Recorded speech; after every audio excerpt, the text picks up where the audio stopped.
In this lesson we're looking at indices that are negative and what to do with them. The rule is stated in the box at the top of the page, and that is that if you have a negative power, that's the same as 1 over the positive power. Let's look at an example that shows why this might be so. In this example, I've got a to the power 4 divided by a to the power 6. A to the power 4 is actually equal to a times a times a times a, and a to the power 6 is a times a times a times a times a times a. Now, of course, because they're just like fractions, we can cancel. A goes into itself once, a goes into a once, a goes into a once, and so on. And what you end up with is, on the top line is just 1 times 1 times 1 times 1, which is 1, and on the denominator, a times a, which is actually equal to 1 over a squared. On the left-hand side, I'm going to use the second law of indices, which is when you divide, you subtract the powers.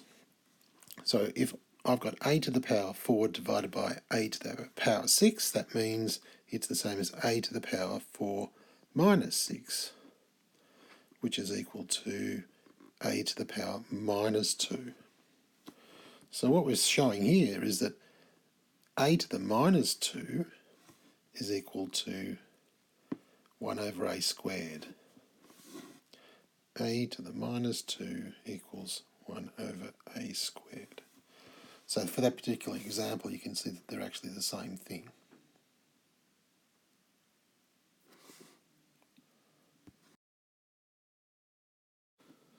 An interesting side effect from our original rule is that if you've got a to the minus n and it's equal to 1 over a to the n, you can also show that the same is true for the reverse. A to the power n is equal to 1 over a to the minus n. You might want to get your teacher to show you that. It's a little bit tricky. A good example of the way you can use this is that if you actually have a to the minus 2, that means you can rewrite it as 1 over a to the plus 2. If you have 1 over b to the minus 2, you can rewrite it as b to the plus 2 over 1. So by swapping the line from the numerator to the denominator, or the denominator to the numerator, you can eliminate the negative. And you can get your teacher to show you why that's true.